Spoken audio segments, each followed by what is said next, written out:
Hai guys, welcome back again with Mimin di channel Enkun. Fans pemburu iblis silahkan merapat, karena di video kali ini kita membahas lanjutan cerita Kimetsu no Yaiba. Setelah para pemburu iblis yang saling bekerja sama dan habis-habisan untuk menyudutkan Muzan, hingga akhirnya tubuh iblis itu benar-benar terbakar, terkena sinar matahari.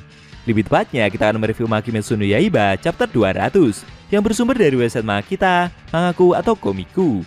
Buat kalian yang belum lihat review chapter sebelumnya, bisa klik link di deskripsi, atau bisa juga klik link di pojokan atas video ini ya.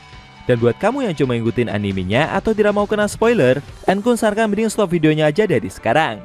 Nah, di manga chapter 200 ini, tubuh Muzan benar-benar terbakar habis menjadi debu. Banyak para pemburu iblis yang berguguran, tidak terkecuali Gyomai, Obanai, dan Mitsuri. Sedangkan Tanjiro sendiri juga sudah terluka parah, dan dia seperti sudah tidak bernafas. Penasaran? Oke, langsung aja kita bahas. Let's go!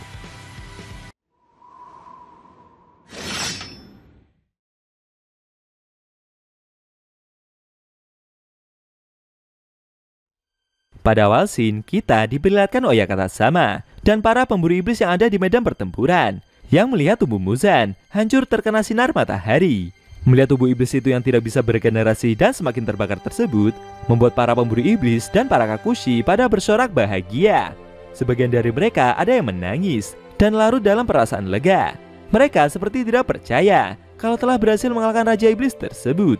Di lokasi persembunyiannya, Kiriya sama yang kehabisan tenaga itu masih memberikan instruksi dan meminta para Kakushi untuk merawat para pendekar pedang yang sudah terluka.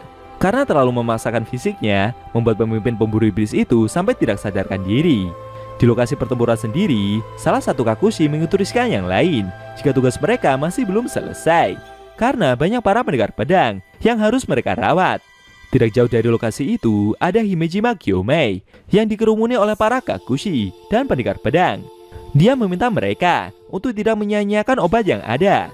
Menurutnya, kondisinya ini sudah sangat terlambat untuk diobati, dan lebih baik obat-obat tersebut diberikan kepada pendekar pedang yang lain saja.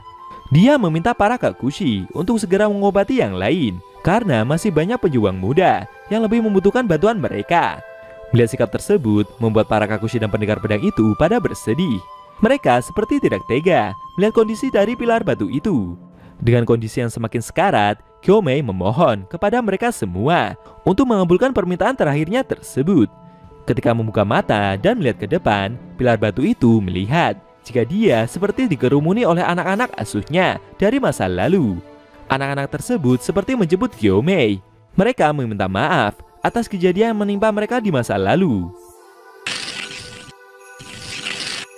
Mereka sebenarnya tahu kalau perbuatan yang mereka lakukan telah membuat Gyomai terluka. Tapi mereka juga mengaku jika saat itu tidak pernah mencoba untuk kabur. Sebenarnya merekalah yang ingin melindungi pilar batu itu, karena kondisi dari Gyomai yang tidak bisa melihat. Sebagian dari mereka memang sengaja keluar dari kuil untuk mencari senjata dan bala bantuan. Mendengar fakta yang sebenarnya itu membuat Gyomai cukup terkejut. Mereka juga meminta maaf karena membawa Kaigaku keluar. Sambil menangis, anak-anak tersebut menyesal. Andai mereka bisa melihat hari esok, pastinya mereka akan mengabari semua kejadian itu kepada Gyomai. Pilar batu tersebut memaklumi semua yang anak-anak itu katakan, dan perlahan dia pun juga meneteskan air mata. Gyomai meminta maaf kepada anak-anak tersebut karena dia juga tidak bisa melindungi mereka semua. Namun anak-anak itu tidak mau menerimanya. Sambil memeluk pilar batu tersebut, mereka meminta Gyomai untuk tidak perlu berkata demikian. Mereka semua begitu menyayangi pilar batu itu. Makanya selama ini mereka semua selalu menunggu Gyomai di sini. Lalu dia mengajak anak-anak tersebut untuk pergi bersama. Sambil tersenyum dan menutup mata untuk terakhir kalinya, pilar batu itu menghembuskan nafas terakhir dengan kondisi penuh ketenangan. Para Kakushi yang berada di sebelahnya juga ikutan menangis melihat kepergian Gyomai. Di sisi lain, Mitsuri yang sudah sekarat itu dihampiri oleh Obanai. Dia menyadari jika yang bergerak di dekat wajahnya ini adalah Kabumaru. Mitsuri bertanya, apakah mereka semua telah memenangkan pertempuran? Dengan kondisi yang sudah sekarat juga, pilar ular itu membenarkan hal tersebut. Dan mereka juga telah berhasil membunuh Muzan. Dengan pandangan yang seperti sudah tidak bisa melihat, Mitsuri merasa jika dia sudah tidak mampu untuk merasakan sakit di sekujur tubuhnya. Menurutnya, mungkin setelah ini dia akan mati. Obana juga merasa demikian. Tapi pilar cinta itu menolak komentar tersebut. Dia masih ingin meminta maaf karena tidak banyak membantu yang lain dalam pertempuran besar ini. Namun Obanai meminta Mitsuri untuk tidak berkata demikian. Pilar cinta itu mengajaknya untuk mengingat saat momen di awal mereka berjumpa. Waktu itu dia tersesat di dalam mansion dan Obanai datang untuk membantunya. Tapi pilar ular itu menjawab kalau hal yang benar adalah sebaliknya. Ketika awal bertemu, Mitsuri seperti gadis biasa, di mana dia telah menyelamatkannya. Pilar cinta itu selalu bersemangat atas hal-hal yang terlihat kecil, serta tawanya yang terdengar seperti suatu lonceng. Menurut Obanai, Mitsuri sudah berjuang begitu keras agar bisa menjadi seorang Hashira. Namun dia sama sekali tidak terlihat seperti tertekan. Pilar ular itu begitu senang bisa berbicara dengannya, dan Obanai merasa bahagia saat dia berperan menjadi layaknya laki-laki biasa. Dia merasa yakin kalau para Hashira yang lain juga merasakan hal yang serupa. Keceriaan dan kebahagiaan hati yang Mitsuri tunjukkan telah menyelamatkan banyak orang. Maka dari itu, Obanai memintanya untuk harus bangga dengan pencapaian yang dia dapatkan. Obanai juga berjanji kalau dia tidak akan membiarkan orang lain berbicara sebaliknya tentang pencapaian pilar cinta itu beroleh. Mendengar pengakuan tersebut membuat Mitsuri menangis. Dia mengaku kalau selama ini dia sendiri juga begitu peduli kepada pilar ular tersebut. Menurutnya makanan yang dia makan akan selalu terasa enak jika Obanai selalu berada di sisinya. Dan seakan pilar ular itu menatapnya dengan penuh kasih sayang. Mitsuri yang masih menangis itu memohon kalau setelah mereka terlahir kembali, dia berharap agar mereka bisa menjadi sepasang suami istri. Obanai ikut menangis itu juga menginginkan hal tersebut, asalkan Mitsuri tidak keberatan untuk hidup bersamanya. Dia juga berjanji kalau kali ini akan membuat pilar cinta itu bahagia serta melindunginya sekuat tenaga. Scene berpindah ke Sanemi yang seperti berada di alam peralihan. Dia seperti melihat Genya yang berkumpul bersama adik-adiknya. Namun dari arah sebaliknya, tepatnya di kegelapan, dia juga menyadari kalau ibunya berada di sana.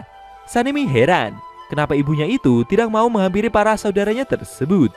Namun ibunya tersebut berkata jika dia tidak bisa pergi ke tempat anak-anaknya berada.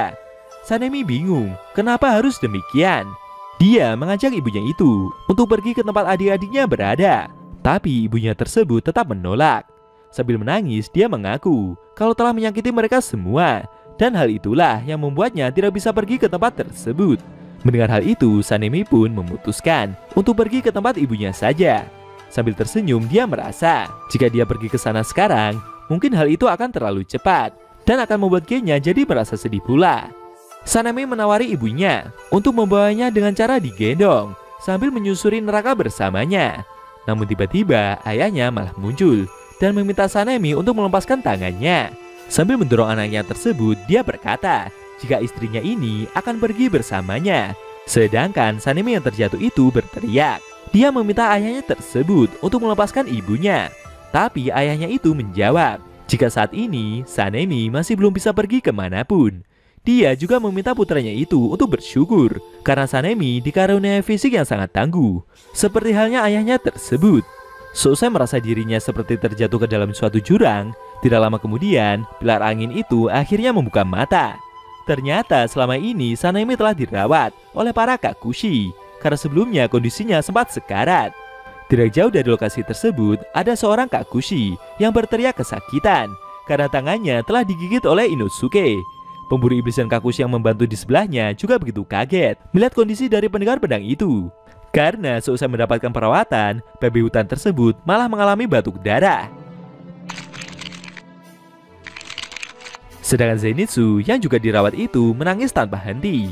Dia memohon kepada para pemburu iblis yang lain untuk memberitahu istrinya Nezuko kalau dia begitu mencintainya, dan meminta untuk memberitahu juga jika dia begitu pemberani serta memikirkan istrinya tersebut sampai akhir hayatnya. Tapi para kakushi yang merawatnya menjawab kalau gadis itu bukanlah istrinya. Tidak jauh dari sana ada Gyu yang mau diobati. Para kakushi meminta pilar air itu untuk tidak banyak bergerak agar mereka bisa segera mengobatinya. Gyu begitu khawatir dengan kondisi dari Tanjiro.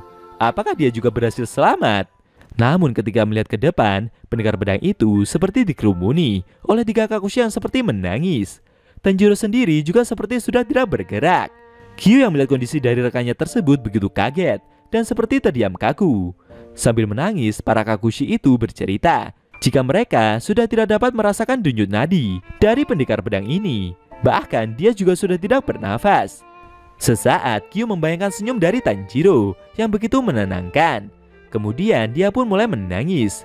Perlahan pilar air itu menghampiri pendekar pedang tersebut. Sambil memegang tangannya, Kyu merasa gagal atas usahanya dalam melindungi mereka lagi, termasuk rekannya ini. Dia merasa kalau selama ini selalu menerima pertolongan dari orang lain. Kyu juga meminta maaf kepada Tanjiro atas apa yang telah terjadi. Di sisi lain, Nezuko tiba di lokasi pertempuran. Dengan kondisi yang sudah berlinang air mata, dia segera menghampiri kakaknya tersebut. Sedangkan Kyu sendiri yang duduk di hadapan pendekar pedang itu terus meminta maaf dengan penuh kesedihan. Tidak disangka ya guys, selesai Muzan dikalahkan, kondisi dari Tanjiro malah sudah tidak bernafas.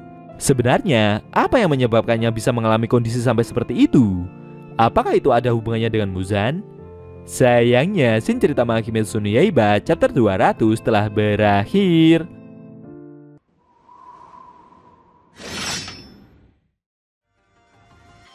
Oke guys, itu tadi review manga Kimetsu no Yaiba chapter 200 yang intinya memperlihatkan Kyu yang menangis dan merasa bersalah di hadapan jasad Tanjiro yang seperti sudah tidak bernyawa.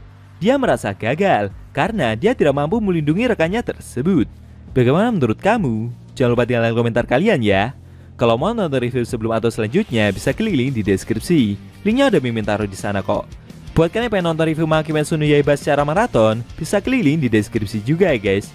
Oke, tekan like kalau suka sama video ini dan dislike kalau nggak suka. Jika ada kata-kata dari Enku yang kurang pas, Enku mohon maaf dan sampai bertemu di video review manga Kimetsu no Yaiba selanjutnya.